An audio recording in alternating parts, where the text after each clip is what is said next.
দেৱীতোলা উন্নয়ন খণ্ডৰ উত্তৰ গেৰামাৰী গাঁও পঞ্চায়তৰ উত্তপ্ত পৰিস্থিতি। দীৰ্ঘদিনৰ পৰা পঞ্চায়ত সভানেত্ৰী সচিব আৰু একাংশ গাঁও পঞ্চায়তৰ সদস্যই চলাই আহিছিল দুৰ্নীতিৰ বজাৰ। তাৰ পৰিপ্ৰেক্ষিতত আজি ক্ষুব্ধ ৰাইজে বিভিন্ন শ্লোগানেৰে পঞ্চায়ত কাৰ্যালয়ৰ সন্মুখত এনেদৰে উত্তপ্ত কৰি তোলে শ শ পুৰুষ মহিলাই। এই দৃশ্যটোলৈ মন কৰক, এনেদৰে শ শ পুৰুষ মহিলাই উত্তপ্ত কৰি তুলিছে পঞ্চায়তখনৰ সন্মুখত। সভানেত্ৰী সচিব আৰু একাংশ সদস্যই বিভিন্ন চৰকাৰী উন্নয়নমূলক কাম কাজৰ নামত চলাই আহিছে লুণ্ঠন ৰাজ। চৰকাৰী গৃহ দিয়াৰ নামত বিভিন্ন হিতাধিকাৰীৰ পৰাও লৈছে ধন। বিভাগীয় মন্ত্ৰী ৰঞ্জিত কুমাৰ দাস ডাঙৰীয়া, আপুনি চাওক আপোনাৰ পঞ্চায়ত বিভাগটোত কেনেদৰে চলাই গৈছে পঞ্চায়ত সচিব আৰু পঞ্চায়ত প্ৰতিনিধিয়ে লুণ্ঠন ৰাজৰ বজাৰ। এবাৰ আপুনি এই দৃশ্যটোলৈ মন কৰক, কেনেদৰে শ শ পুৰুষ মহিলাই ওলাই আহি পঞ্চায়ত কাৰ্যালয়ৰ সন্মুখত কৰি আছে প্ৰতিবাদ। জানিব পৰা মতে আজি গাঁও পঞ্চায়তখনত আছিল বিশেষ গাঁও সভা, তাতে সংঘটিত হৈছে এই ঘটনা। গৌৰীপুৰৰ পৰা চাহাবুদ্দিন মোল্লাৰ ৰিপৰ্ট, কপিলিয়ানী। গাঁও পঞ্চায়তত মানে বিশেষ কারণবশত এখন গাঁও সভা দিছিল। সেটার উদ্দেশ্য আছিল আমার মিশন বসুন্ধরা 2 আর 2 নম্বর অপশন আছিল আমার রেশন কার্ড সম্পর্কীয় আলোচনা। তো সেই মিটিংত আমার উত্তরগ্রামের গাঁও পঞ্চায়েতের বিভিন্ন ধরনের অঞ্চলের পৰা কমসে কম 500 থেকে 700 রাইজ আমি এই পঞ্চায়েতত একগোট হয়েছিল।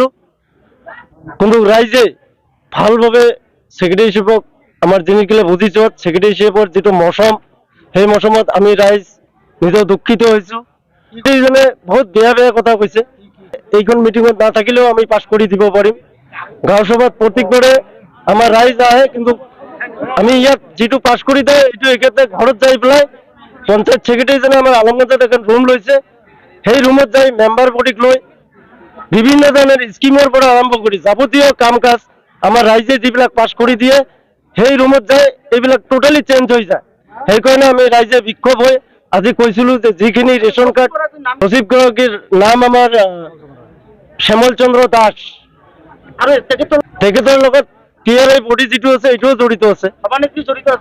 মানে সভানেত্ৰী আৰু আমাৰ যিজন সম্পাদক আছে সেক্ৰেটাৰী সচিব, এখেতে গোটেই ৰাতি গোটেই দিন একলগতে থাকে। আপনার সভানেত্রী যিজন আছে তেখেতে দম্বালি মারি থাকে যে উত্তরগ্রাম আর উন্নয়ন আনিছো, দুর্নীতি হওয়া নাই।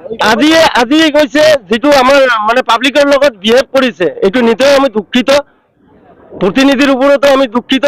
আৰু আমাৰ সচিব যিজন যেহেতু সরকারি কর্মচারী হয়, কিন্তু যি ব্যবহার করেছে এইটোত আমি নিতেও দুঃখিত। আর কি বিরাট দুর্নীতি করেছে একদম। সরকারকে কি আহ্বান জানাবো? সরকারে আমি আহ্বান জানাম, আমার উত্তরগ্রামে গাঁও পঞ্চায়েত 1300 নিচিনা লিস্ট আছিল PMAY হাউজৰ, কিন্তু এখেতে নিজে ইচ্ছা কৰে কাটি 552টাৰ মতন টিকাইছে। এখেতে বলে সৰ্বা আপোনাৰ জীৱনৰ যিকোনো সমস্যাৰ বাবে এবাৰ লগ ধৰক জ্যোতিষী তান্ত্ৰিক মা শশানকালীৰ সাধক জ্যোতিষ ৰত্ন তথা অসম গৌৰৱ বঁটাপ্ৰাপ্ত শংকৰাজান সমন্বয় বঁটাপ্ৰাপ্ত ডক্টৰ BR আম্বেদকাৰ বঁটাপ্ৰাপ্ত অৰুণ বৰাৰ লগত। 25-30 বছৰ ধৰি ভুগি থকা শৰীৰৰ যিকোনো বিষ মাত্ৰ 5 মিনিটত নিৰ্মূল পাবলৈ হলে পলম নকৰিব। লগতে আঁঠু ফুলি থকা, শৰীৰৰ যিকোনো গাঁঠি ফুলি থকা, শৰীৰৰ জিনজিননি ৰোগ, মৃগী ৰোগ, বমি বমি ভাৱ হোৱা, শৰীৰ ওজন ভাৱ থকা, স্বামী স্ত্ৰীৰ অমিল, শত্ৰু দমন, বিবাহত বাধা, শাহু শহুৰৰ লগত বোৱাৰীৰ কণ্ডল, আত্মীয়ৰ লগত গৃহ কণ্ডল, বিদ্যাত বাধা, ভূত প্ৰেত জিন আদিয়ে ধৰা ব্যৱসায়িক লোকচান, বান কটা, মাংগলিক দোষ, ৰোগত কোনো ঔষধে কাম নকৰাৰ বাবে পলম নকৰি এবাৰ লগ ধৰিব পাৰে জ্যোতিষী অৰুণ বৰাক। যোগাযোগৰ ঠিকনা 8812004922, 1 নং কাকি 6 নং গাঁও নিজৰাপাৰ এয়াৰটেল টাৱাৰৰ কাষতে থকা ঘৰটো, জিলা হোজাই, অসম।